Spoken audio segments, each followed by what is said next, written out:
Ojineka, Jinex Okpe is here with stories trending around the world. Hello, Jinex. Good morning, Dr. Abati. Don't you always catch me by surprise? How are you this morning? I'm good. Sorry, you guys are matching today. I just had to say it. Good morning, Tundu Abiola. You are allowed to say, shouldn't be guys. How are you? Not, I'm wearing houndstooth and he's wearing gingham. Slightly different. Well, all right. Very well, thank you. How are you, Rufai? Very well. Good morning. You're looking great yourself. Thank you so much, you too. Well, good morning to you, viewers. Here are some of the stories that are trending across the globe.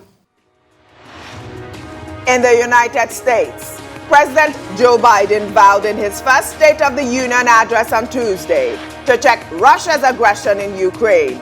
He declared that he and all members of Congress are joined with an unwavering resolve that freedom will always triumph over tyranny. We're giving more than $1 billion of direct assistance to Ukraine and will continue to aid the Ukrainian people as they defend their country and help ease their suffering.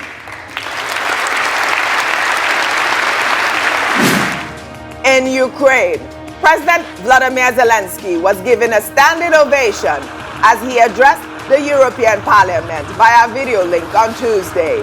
Zelensky urged the lawmakers to prove that they are with Ukraine in its war against Russia. While explosions rocked the country's capital as 5 civilians were killed after Russian forces fired at the main television tower in Kiev and the city's main Holocaust memorial. In Poland, Ukrainian journalist Daria Kaleniuk, who fled the war in her country, appealed to Prime Minister Boris Johnson on Tuesday to help Ukraine in its fight against Russia, saying World War III has already started. During a press briefing, the journalist broke down in tears as she asked the Prime Minister to protect the sky over Ukraine and implement a no-fly zone. Putin children are in Netherlands, in Germany, in mansions. Where are all these mansions seized? I don't see that. I see that my family members, that my team members are saying that we are crying. We don't know where to run. Under sports, the International Tennis Federation on Tuesday announced that Russia and Belarus will be suspended from the Davis Cup and the Billie Jean King Cup competitions after Russia's invasion of Ukraine, while German sports equipment giants Adidas also announced the suspension of their partnership with the Russian Football Federation.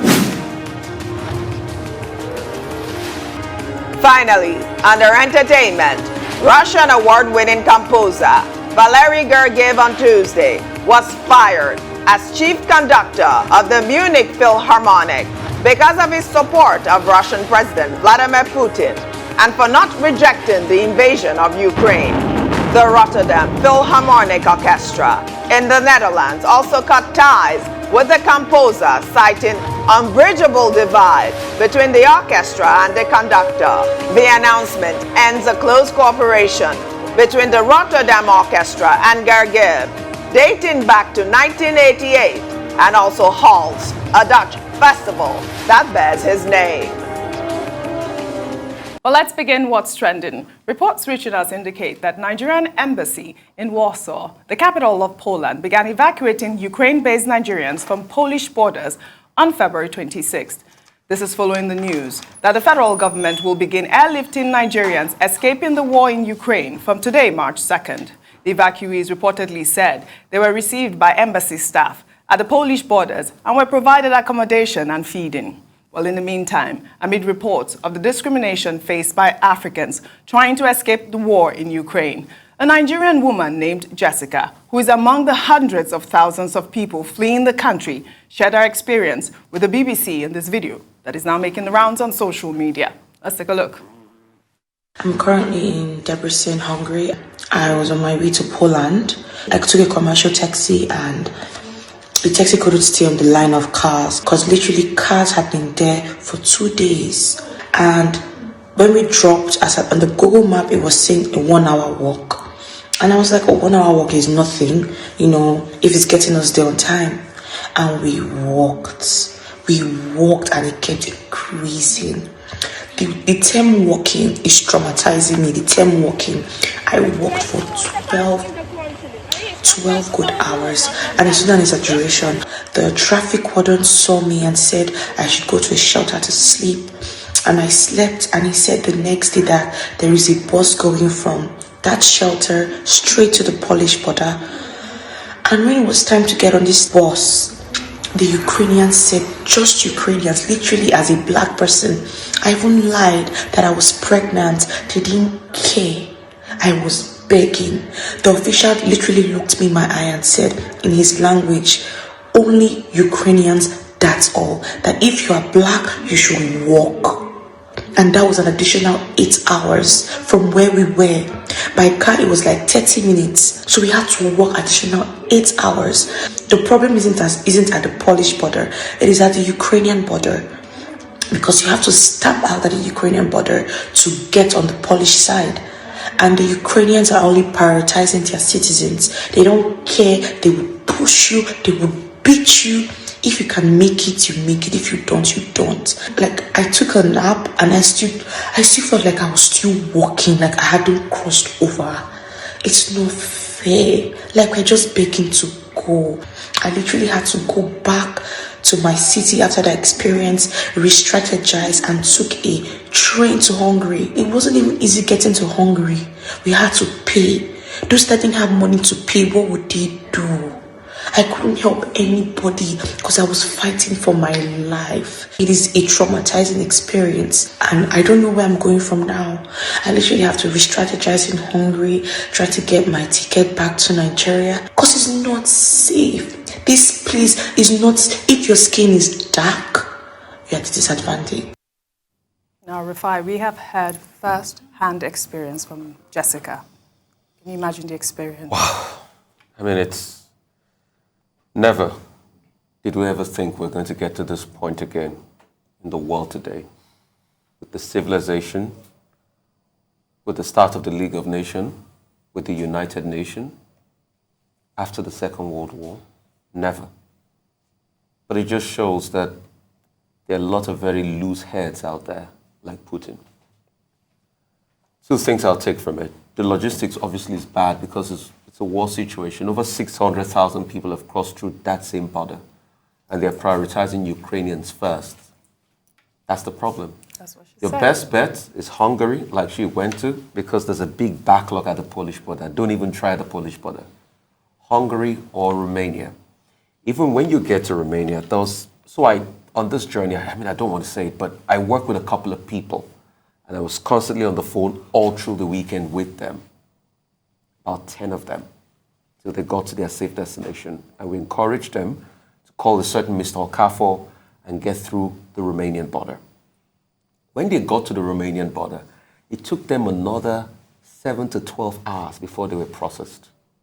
They had to sleep in shelters across the road. So that's how terrible things are out there. We just want to call on the Nigerian authorities to get more representatives out there, to make more provision for them.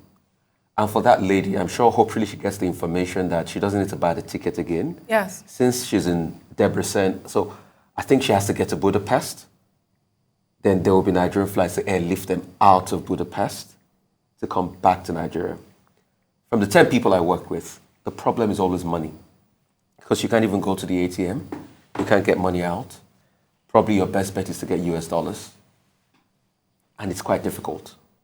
So if we can also have a way of raising money for people and getting them out there. But my heart goes out. There are still thousands more of Nigerians still stuck. Yes. In places like Kharkiv, and there's a street fight going on in Kharkiv. There are still Nigerians stuck in Kiev. We don't know their fate. We don't know the outcome of this casualty. And that's why we beg the Ukrainians, this is not the time to be racist. It's a humanitarian crisis. Yes. We all share flesh and blood. But what can we say? Right. They are the bastions of racism. I'm sorry to Shame use on the that word. racist Yes. Ukrainians. But Shame on them is disgraceful. There's no room for that in an emergency. This is such a harrowing account that she shared, and my heart goes out to her, but I'm actually so thankful for her and for her life, because we've talked about how several countries are way ahead of Nigeria with regards to evacuations and assisting their citizens, including India, whose Operation Ganga has already started evacuating their citizens. But even in India, there are protests, with Indian parents saying not enough has been done. And I'm thinking of the one Indian student who was killed as he queued for food in Ukraine. He is dead. So all of our Nigerians who are working for hours on end because they're victims of racism, what they're going through is horrendous, but at least I thank God that we have not lost a single Nigerian, and may we just not, in Jesus' name. It's so scary. They must be terrified, because literally, as she was saying, she's fighting for her life. Basically. Bombs are falling overhead. Children are being murdered. Putin does not care. And whatever has provoked him to this point, the rights or wrongs, you know, I'm not one to think that the West is an angel and Putin is a devil. I don't have that binary narrative. But that's really, we've moved on beyond that. What he's doing now is a war crime. It's unconscionable. People are terrified. And I just pray that every single Nigerian gets out of Ukraine and they're safe. If they want to come back to Nigeria, that they make it back here safely. If they want to stay in Europe, just that they're safe. That's all I pray for right now. Yes. And the first story I took, I'm glad that, you know, those Nigerians were saved in the Polish border. Okay, yesterday we talked about what the international protocols are. The Geneva Convention, 1959, and the subsidiary conventions. The right to protect for countries involved in conflict situations, 2005-2006. But the thing to note, we go back to Nietzsche. Nietzsche it was, who talked about the duality of values. Now, for you to know the value of peace, you experience war. For you to know the value of death, you would know the value of life. And here, in this kind of situation, we find this relational thing about values. Okay? War does not bring any kind of good or positivity. And what you find there, the experience of this lady and the experience of other Nigerians, not just Nigerians, even the Indians, the Africans that are caught, you know, in the middle of this war, our experience is purely representative. There is a lot of agony that people are experiencing, and that's how the world will know the value of peace. That when there is peace, when there is harmony, it's for the good of humanity. It's very unfortunate. A trip that was supposed to take 1 hour ended up as 12 hours, and then ended up as 8 hours, simply because of color. That's it. You know, so colorism, Color, yeah. big issue. You can call it colorism, you can call it racism, you can call it discrimination. But I've also seen people making the comment that in a war situation, people will look out first for their own. Mm-hmm. And that we should stop blaming the Ukrainians because they will prioritize Ukrainians. So this is the agony that people face in the conflict of war. And I hope that what is happening in Ukraine will be a subtle reminder of the world, a subtle reminder that the world needs to make more effort at ensuring peace. Because if you don't have peace, you have conflict, you have war, then all those things that the United Nations would like to suppress from the human instinct. Was it Thomas Hobbes that talks about this return to a state of nature where life becomes very cruel and brutish. And short. That's what you are finding out, Yes. out there. And the whole reason of governance, of statehood, and all of that is to suppress that instinct within man. So an evolving Obesian situation that reminds us again of the importance of peace, harmony, togetherness, humanism in the world. So we hope that, now that the Nigerian government has stepped in and the international community is trying to provide the help that it can, many people will be rescued. And that also, that the conflict will be short-lived. They started talking at the Belarusian border. Well, the man you call the comedian, I don't think that's a problem. The president of Ukraine, Zelensky, yes. He's saying, well, we'll see what happens, although he's not so sure. But we hope that at the end of the day, reason will prevail, and all the dogs of war, either in Kharkiv or the advancing, 5 meters deep trucks that are moving towards Kiev, will also, at the end of the day, know that the international community is watching. And is the human ideal that should prevail at the end of it. And that is actually the main point, the human ideal that should prevail. I mean, we have been talking about this discrimination only for this type of video to continue circulating on social media. And we're still seeing that Africans are being discriminated against in Ukraine at this time. I mean, like you said yesterday, this is a humanitarian cry. I mean, the Ukrainians at this point, they want us to feel sorry for them, but they're not feeling sorry for our own. That's a problem. I mean, it's a huge problem. There's nothing to justify it. It's a big problem, and that's why we should not encourage war. It's not the best solution. You know, we should not just encourage war. It's a very sorry sight. I think somebody that chronicles war for me a lot is von Clausewitz in his book Vom Krieg.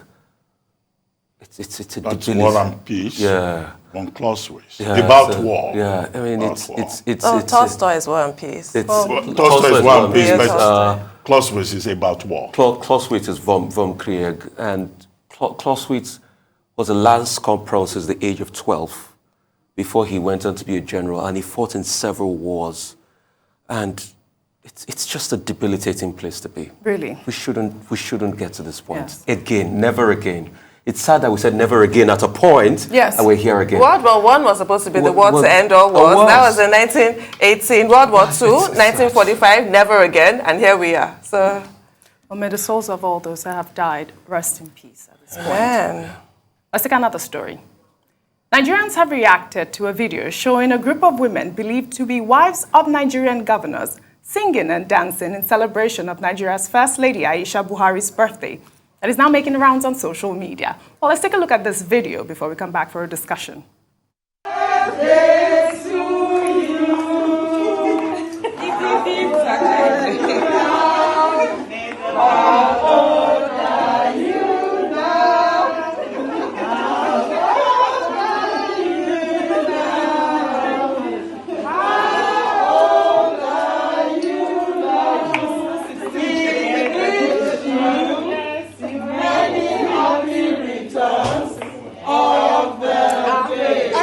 Well, let's take some reactions before we discuss. This is from Henry Shield, who wrote, Nigerian governors' wives fly to Dubai to present Aisha Buhari with birthday cake while ASU is on strike.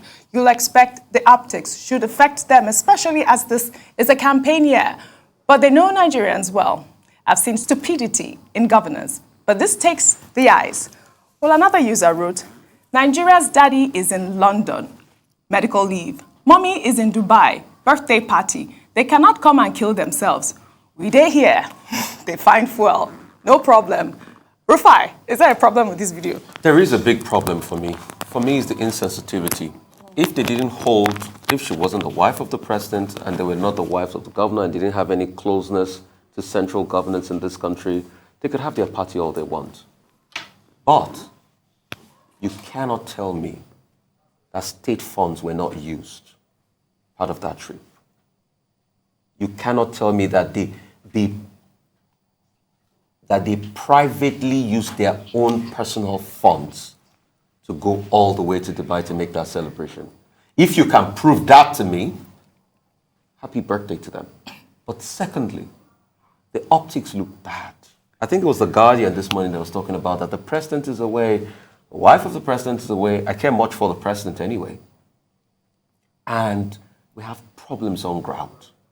It is the outlook, what the people will feel when they see it. That is the problem here.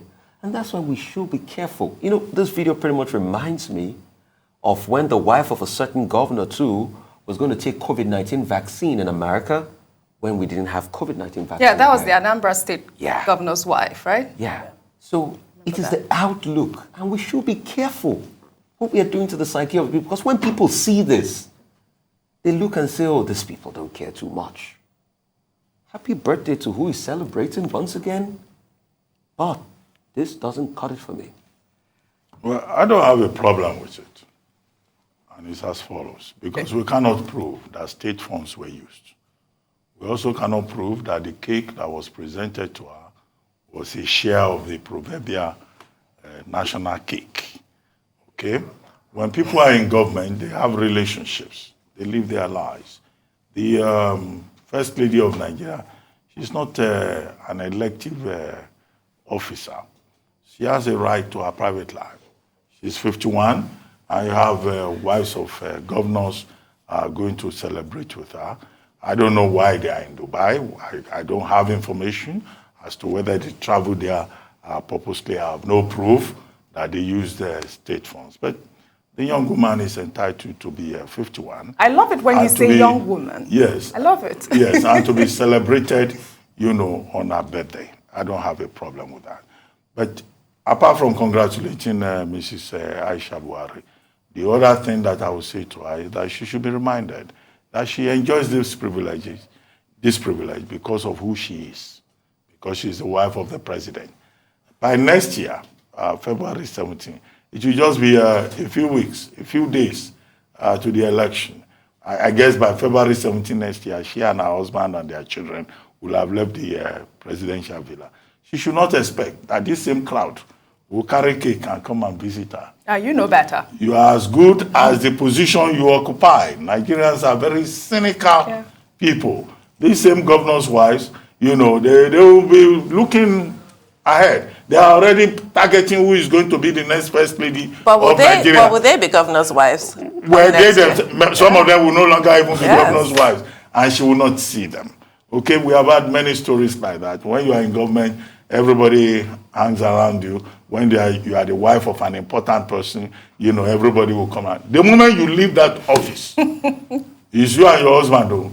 You are on your own. Oh. But I just so that's the morality there. I just want to say that she turned 51 last month, because I recall seeing it in the papers. Yes. So if they were flying out for her birthday, surely they would have flown out on February 17th. So that suggests to me that they did not fly out for her birthday. They probably flew out for another reason. I'm not sure what that is, so I don't know. And I hope that that's explained, because our political office holders and their spouses should be accountable to the people. Now that this has come up and has gone viral, we should have an explanation of why they were in Dubai. Did they happen to be in Dubai for another purpose and just decide to drop in on the First Lady?